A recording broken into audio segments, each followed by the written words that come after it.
안녕하십니까. 한미정치력신장위원회 신민호입니다. 저희 정신위에서는 공화당, 민주당 등 정당 또는 정파와 상관없이 오직 한인사회에 도움이 되는 법안 및 정치인들을 후원하고 있으며 앞으로도 꾸준히 한인사회의 정치적 권익 신장을 위해 노력하겠습니다. 이번 2020년 11월 3일 미 대선에 많은 한인들의 참여를 바라며 선거 관련 설명회를 간단히 준비하였습니다. 투표용지는 반드시 검은색 볼펜으로 투표하는 운영을 정확히 색칠하셔야 됩니다. 물론 다시는 일반적인 정보이지만 다시 확인하셔서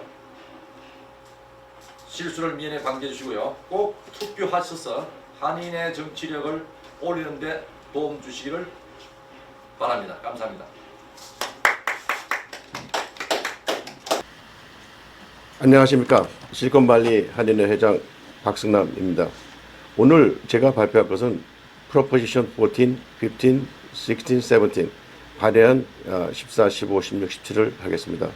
첫 번째 발의안 14 여기에서는 캘리포니아에서 55억 달러 상당의 캘리포니아주 공채를 발행하여 줄기세포 및 기타 의료 연구, 줄기세포 관련 연구시설 건축 및 관련 행정비용을 충당합니다.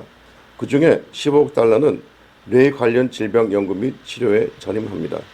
상한금은 일반 주 기금에서 충당하며 공채 상한을 위한 주정부 비용이 향후 대략 30년 동안 매년 2억 6천만 달러에 증가할 것으로 예상합니다. 이 발의안 14을 찬성하는 이유는 캘리포니아에서 이루어지는 줄기세포 연구 및 신의료 개발을 주요 목표로 50억 달러의 일반 채권을 발행할 수 있는 것입니다. 아니오라는 것은 현재 캘리포니아 주에서 이루어지는 줄기세포 연구 및 신의료 개발을 주된 목표로 하여 50억 달러의 일반 채권을 발행할 수 없습니다.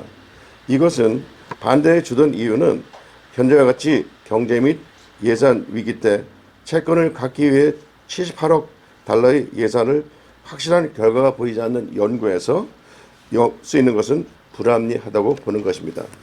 우리 한인 입장에서 이 발의안이 미치는 영향은 다소 미비하다고 할 수 있겠습니다. 캘리포니아 프로포지션 14를 지지하는 단체로서는 캘리포니아 데모크라틱 파티, 아메리칸 다이아베티스 어소시에이션, 라티노 센서 인스티튜트, 내셔널 유니언 헬트 워커, 샌프란시스코 에이즈 파운데이션 등등이 있고, 이것을 반대하는 기관으로서는 캘리포니아 리퍼블리칸 파티, 제프 등이 있습니다. 우리 한인의 입장에서는 이 발의안은 이것은 세금을 부과하는 데에서는 좀 불리한 것이 있지만은 한국 한인 사회에 이런 경제적인 효과를 했을 때는 좋다고 볼 수 있겠습니다. 다음 발의안 15 상업용 용지에 대한 재산세 산정 변경을 하겠습니다. 현재 300만 달러 이상의 가치가 있는 사업 및 산업용 부동산에 대한 재산세금을 현재의 구매 가격이 아닌 현재 시장 가치에 근거하여 재평가합니다. 이 발의안이 통과되어 상업용 부동산의 재산세가 안정되면 지방정부와 학교의 신규 추가 자금으로 65억 불에서 115억 달러가 제공될 것으로 예상됩니다. 예스로 표시하면은 300만 달러의 이상의 가치가 있는 상업용 부동산 가치가 재산세가 증가하게 됩니다. 아니오를 하면은 상업용 부동산에 부과되는 재산세는 현행 재산세율을 그대로 동결합니다. 찬성의 주된 이유는 학교 및 지역사회를 위해서 부유한 법이 및 큰 회사들의 유리한 재산세 회피 방법을 없애고 상업용 부동산 소유자들에게 수십억 달러를 회수하여 지방정부와 교육 등에 제공하는 개혁안이기 때문입니다. 반대 이유로서는 부동산 상승으로 우리 현재 쓰고 있는 거주지나 이런 상업용 건물에서 재산세의 부과는 재산을 구입했을 때의 가격에서 산정을 하지만은 이 300만 달러 이상의 재산세 상승으로 해서 이 건물을 소유하고 있는 20만 불에 선 그런 건물이 300만 불로 재산세 평가됨으로 해서 그 현재의 20만 불에 샀다 그러면 한 2천 불 정도 나오겠죠. 근데 300만 달러로 그러면은 3만 6천 불 정도, 3만 그 정도의 재산세가 나오게 되겠습니다. 이 프로포션 15이 한인사에 미치는 영향은 두 가지로 생각해 볼 수가 있습니다. 만약에 현재 내가 300만 달러 이상의 가치를 가지고 있는 분들은 재산세가 올라가는 것으로 해서 세금 폭탄을 받게 되겠습니다. 두 번째는 과도한 재산세 증식을 억제하는 바리안 13의 두 핵심 요소는 상업용 부동산과 개인용 주택 부동산 중에 하나라도 무너지면은 그 두 번째 것도 마찬가지로 언젠가는 다시 현행 시가로 재평가되지 않을까 이런 우려가 있습니다. 한인의 사회에서 미치는 영향으로서는 이 바리안에 대해서는 현재는 그 재산세가 올라가는 면에서 또 재산세가 올라가면서 건물주들이 그러한 자기의 부담을 렌터 하는 사람들에게 부과됨으로 해서 우리한테 반대 효과를 받을 수 있겠습니다. 그래서 이것은 바리안에 대해서 반대하는 입장을 취하고 있습니다. 이 캘리포니아를 이런 바리안을 찬성하는 것은 캘리포니아 데모크래틱 파티, ALCU, 노스 캘리포니아, 리그 오브 우먼 보터스, 시에라 클럽, 오클랜드 유니파이드 스쿨 디스트릭트, 샌프란시스코 유니파이드 스쿨 디스트릭트는 전부 다 찬성을 하고 있습니다. 반대 요인은 캘리포니아 리퍼블릭 파티, 비즈니스 라운드테이블, 챔버 오브 커머스. 챔버 오브 커머스에서는 그 부동산 또 오너에 대해서 많은 그 고려를 하고 있는 것 같습니다. 다음 프로포션 16. 이것은 교육 공공기관의 차별 정책 철폐를 예고하고 있습니다. 사회의 다양성을 이루기 위해서 정부 또는 공공의사결정 정책에서 인종, 성별, 피부색, 민족 또는 출신 국가를 고려하는 것을 금지한 캘리포니아 헌법 조항을 철폐함으로 해서 향후 주 및 각 지방 정보기관, 단체, 대학 등이 자체 차별 정책을 세우게 됩니다. 이것은 그 repeals proposition 209 그 인종의 그런 정책을 그 평등하게 준다. 모든 그것에 대해서 어떤 차별 조항을 주지 않는다는 것을 다시 리바이벌 하는 것인데 이것을 주로 예스로 표시하게 되면은 이런 캘리포니아 지방단체 및 공립교육기관은 연방법이 허용하는 범위에서 차별 철폐 범위 내 공공교육, 공공교육 및 고용계약, 인종, 성, 피부색, 민족 및 출신 국적을 고려하여 결정할 수 있습니다. 아니오로 표시하게 되면은 현재 캘리포니아 단체에서는 여전히 그 프로포션 209이 그대로 효력을 유지하게 되겠습니다. 이 찬성된 주요 이유는 캘리포니아 주민에게 동등한 기회를 확대하여 모든 사람에게 공정한 임금, 좋은 직장, 우수한 학교에 접할 수 있는 기회가 주어지게 됩니다. 또한 본 바리안은 교육 임금 차별 및 구조적 인종 차별에 맞서서 여성과 유색 인종에게 보다 많은 기회를 주게 하기 때문입니다. 반대 이유는 이 바리안은 캘리포니아 헌법에서 인종, 성별, 피부색, 민족, 출신, 국적에 따른 차별과 우대를 금하는 조항을 삭제하고자 합니다. 그것은 우리 사회에서 마땅히 기본으로 삼아야 할 모든 주민을 평등하게 대해야 한다는 것을 무시하고 여성 및 소수민족 등의 이유로 특정인들에게 특혜를 부여하는 것은 부당하기 때문입니다. 우리 한인의 입장에서는 우리 한인은 소수민족이지만은 우리의 그 교육이나 이런 면에서 다른 민족보다 이런 아프리칸 아메리칸 스페니시 아메리칸 이런 일본보다는 우리가 우수하다고 볼 수 있습니다. 그래서 한인에게 이러한 평등을 공공기관에서 이러한 차별 조항을 줄 수 있다는 것은 우리 한인학에서는 우리 우수한 두뇌와 그 능력을 가지고 할 수 있는 것에 대해서 역효과를 가져올 수 있지 않나 이렇게 생각하고 있기 때문에 이러한 발의안에 대해서는 현재로서는 반대로도 할 수 있겠습니다. 프로포지션 17 가석방 주소자의 선거권 부여. 이것은 징역형으로 수감된 동안 투표 권리가 박탈되었던 개인이 가석방 되었을 경우에는 투표할 권리를 복원해주는 항목을 캘리포니아 헌법에 개정 명시하는 것입니다. 예를 하면은 미국 시민권자이며 캘리포니아 합법 거주자 및 만 18세 이상의 유권자로서 가석방으로 나온 자는 투표 등록을 할 수 있습니다. 아니오를 하면은 가석방으로 나온 범죄자는 형기를 완벽히 마치기 전까지는 여전히 캘리포니아 주에서 투표할 수 없습니다. 이 프로포지션 17은 한인 사회에 미치는 영향은 미소하다고 할 수 있겠습니다. 캘리포니아 총인구 분포율 멕시칸 39%, 백인이 37%, 아시안 15%, 흑인 6% 비례해서 주로 흑인계와 멕시칸계의 정치력에 도움이 되는 개정안이라고 할 수 있겠습니다. 우리 한인의 입장에서는 이 발의에 대해서 반대 입장을 표하고 있습니다.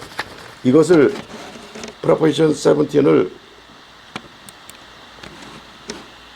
찬성하는 단체로서는 캘리포니아 데모크라틱 파티, 리그 오브 휴먼 보더스 캘리포니아, U.S. 세네터, 프레지던트 로미니, 가버먼 게빈 뉴섬, 스테이트 어셈블리 멤버. 반대하는 단체는 캘리포니아 리퍼블리칸 파티, 일렉션 인테그리티 프로젝트 캘리포니아, 이런 단체가 있겠습니다. 이상으로 제가 발의안 14, 15, 16, 17에 대해서 발표를 마치겠습니다. 감사합니다. 18번째 발의안은 선거권에 관한 내용입니다. 다음번 총선까지 18살이 되는 미국 시민권자이며 캘리포니아 주민들에게 예비선거 및 특별선거에서 투표하는 것을 허용하도록 캘리포니아 헌법을 개정하는 내용인데요. 재정적으로는 부담이 되겠지만 기본권인 선거를 참여함으로써 정치에 관심을 갖는 그런 취지에서 발의가 되었습니다. 현재 이 발의안은 19개 주에서 동일하게 통과가 돼서 시행이 되고 있습니다. 네, 19번째는 세무평가 이전 및 상속 규칙 변경에 관한 내용입니다. 주택을 소유한 55세 이상 주민, 장애자, 그리고 재난 피해자가 실거주지의 과세 기준을 대체 거주지로 이전하게 할 수 있도록 허용하는 법안인데요. 이 발의안이 통과되면 지방정부는 매년 수천만 달러의 재산세 수익 증가를 가져올 수 있고, 이는 시간이 지남에 따라서 더 큰 세수 확대로 증가가 됩니다. 찬성을 하시면 55세 이상 주택 소유자가 이사 시 최대 3번에 걸쳐서 재산세를 절감할 수 있는 자격을 부여받고요. 상속재산의 경우는 주거지나 농지를 제외하고는 현시가로 재산세가 책정되기 때문에 다소 부담은 되겠지만 여기서 발생하는 세수는 산불 피해자 등 재난구호기금으로 사용될 예정이어서 발의가 되었습니다.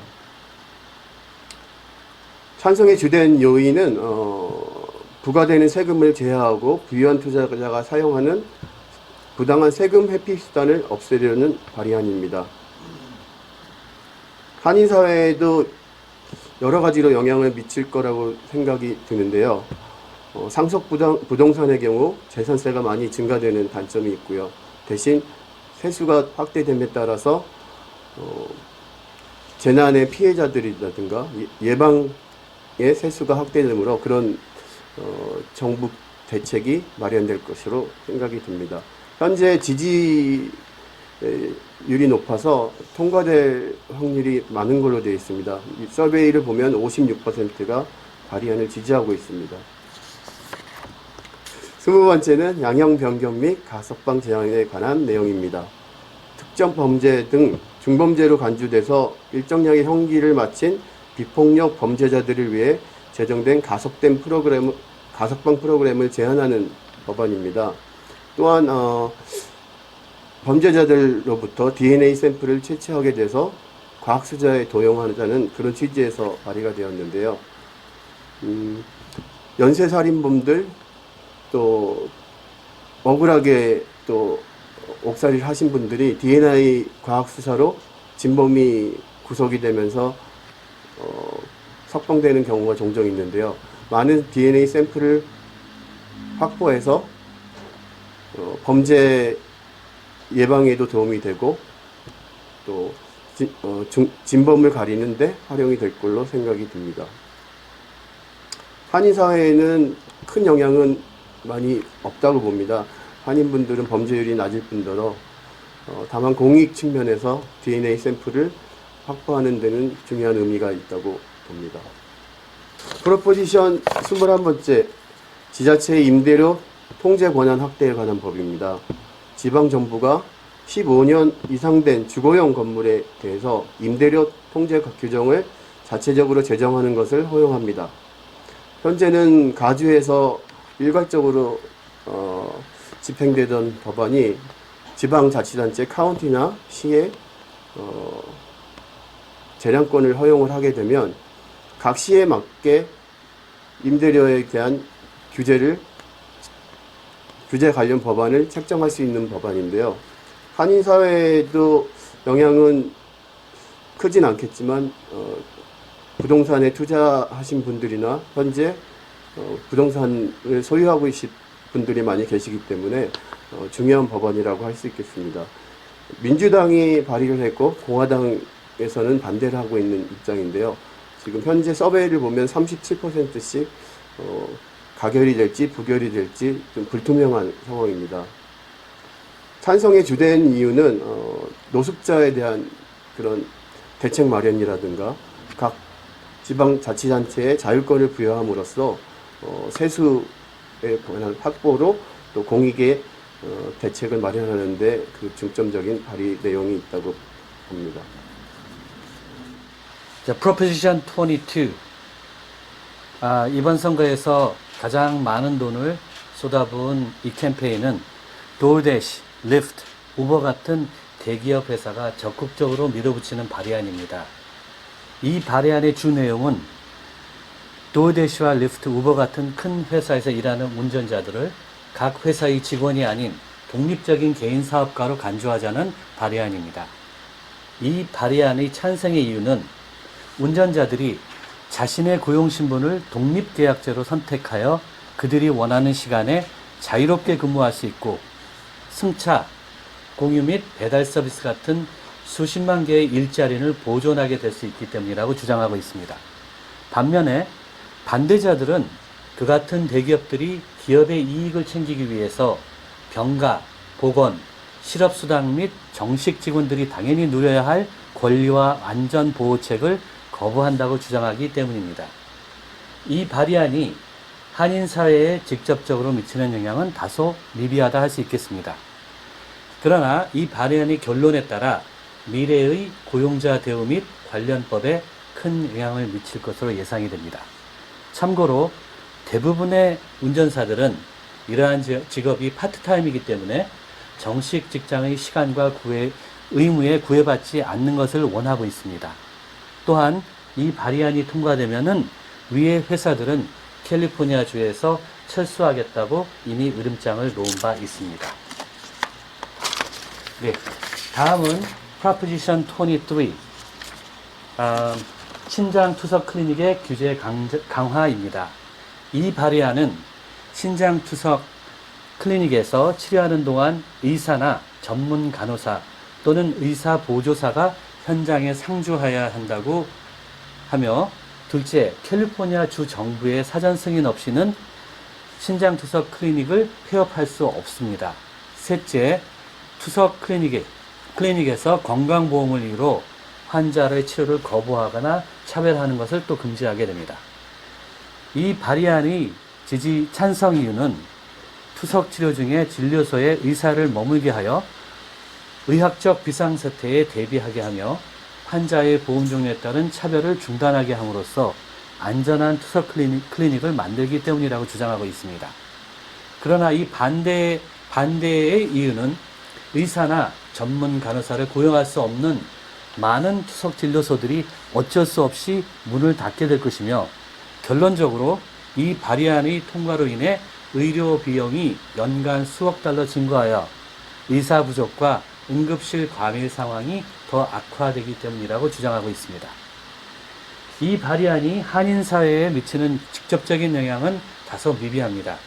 그렇지만 모든 주민의 건강에 관련된 문제고 안전하고 투명한 투석 진료소의 운영과 그에 비례하는 비용 문제라 하겠습니다. 현재 다바이타 같은 대기업 투석 클리닉 회사에서만 6천만 달러 이상을 쓰면서 자신들의 이익을 위해 반대하고 있는 입장이고, 그렇지만 환자의 입장에서는 약간의 추가 비용보다는 안전이 더 중요하다 생각할 수 있겠습니다. 자, Proposition 24, 소비자 사생활 보호법 강화 발의안입니다. 이 발의안의 주 내용은 기업이 수집한 개인정보의 공유를 금지하며 부정확한 개인정보를 수정할 수 있게 하고, 또 민감한 개인정보를 사용할 수 없도록 제한하는 발의안입니다.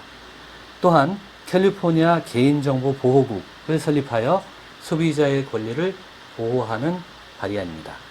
이 발의안의 찬성 이유는 개인정보보호법을 강화하여 개인의 정보를 보호하고 기업이 소비자의 기본권을 침해하는 경우 그 기업에 대해 책임을 물어 그와 같은 기본권 침해의 재발을 방지할 수 있다고 주장합니다. 반면에 반대자들은 발의안의 의도는 좋지만 실제로 다수의 개인들이 소셜미디어 및 웹사이트에 나오는 개인정보 합의서를 그 내용을 다 읽거나 이해하지도 못하고, 그런 시점에서 더 강화된, 다시 말해서 더 복잡한 개인정보 합의서를 만드는 것은 효과적이지 못하다고 주장하고 있습니다. 결국 온라인 거래 및 소셜미디어가 일상이 된 현 시점에서 개인정보의 보호는 매우 중요하다고 생각합니다. 한인 사회뿐만이 아니라 전 세계를 통해서 갈수록 개인정보 도용 범죄가 늘고 있는 상황에 이 같은 개인정보 사생활 보호법을 강화하여 주민들을 보호하는 것이 올바른 생각이라고 생각하고 있습니다. 자, 마지막으로 Proposition 25, 새로운 보석금 제도 도입안입니다. 이 발의안의 주 내용은 현재의 사용되고 있는 캘리포니아 보석 시스템을 공공안전 및 도주 위험에 근거한 시스템으로 대처하자는 법안입니다. 이 법안의 찬성 이유는 현재의 법정 보도제도는 누구든지 경제적으로 보석을 치르기만 하면은 자유의 몸이 될 수 있지만, 그럴 수 없는 경우에는 무고하더라도 감옥에 있어야 됩니다. 결국 새로운 보석제도는 도주 위험 및 재범 가능성들을 고려하여 보석을 책정하기 때문에 보다 안전하고 평등한 제도라고 생각하고 있습니다. 이 발의안이 반대자들이 드는 이유는 새로운 보석제도는 법정에서 누구든지 보석금을 지불하고 석방이 될 수 있는 그런 선택권을 박탈한다고 얘기하고 있습니다. 또한 소수의 결정자가 모든 용의자들의 보석을 허가 또는 불가 결정을 함으로써 불평등과 차별 등의 문제 소지가 많이 있다고 생각하기 때문입니다. 이 발의안이 한인 사회에 직접적으로 미치는 영향은 다소 미비하다 하겠습니다만은, 용의자 및 범죄자들이 그들의 석방 여부는 한인 사회뿐만 아니라 사회 전반에 영향이 미친다고 하기 때문에 객관적이고 합리적이며 공공 안전을 염두에 둔 보석제도는 우리에게 도움이 될 것으로 생각합니다. 한인회와 정치력 신장위원회에서 준비한 선거에 관련 설명회를 여러분들이 나와서 간단하고 알아듣기 쉽게 설명을 해드렸는데 시청자 여러분께서는 쉽게 이해할 수 있을지 모르겠으나 도움이 필요하시면은 저희 한인이나 저희 회에 연락 주시면은 개인적으로 설명을 드릴 수가 있습니다. 감사합니다.